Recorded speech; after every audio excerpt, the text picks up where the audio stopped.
If luck allows you to still have grandparents and great-grandparents, ask them to tell you about the 20th century, its dramas, pains, advancements, and solutions. If you no longer have them, go get a good history book.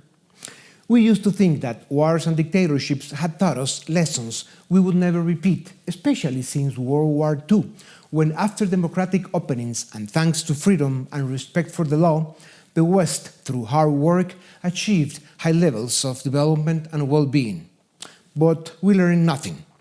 Democratic values and ethical convictions in politics are losing out to the short-term interests of ambitious politicians who seek, at any cost, permanent power and easy money.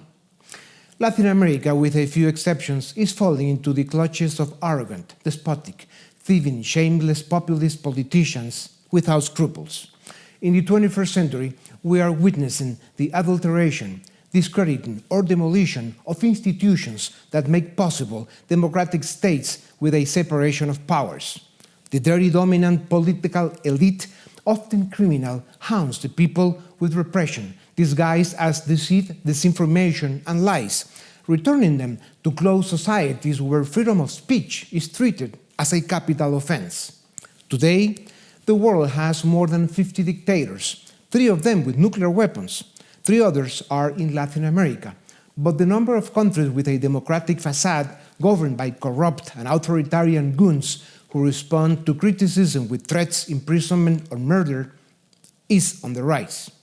That is why, if we want to avoid becoming nations subjected to tyrants, thugs, and scoundrels who readily prescribe the guillotine, the ditch, exile, or the cemetery for their opponents, we must foster a democratic awakening capable of mobilizing sufficient citizen power to reclaim the freedom that Latin America deserves. The moral decay of the state, the democratic drift we are experiencing, and the power games of governmental mafias compel us to cease being citizens trapped in TikToker political rhetoric.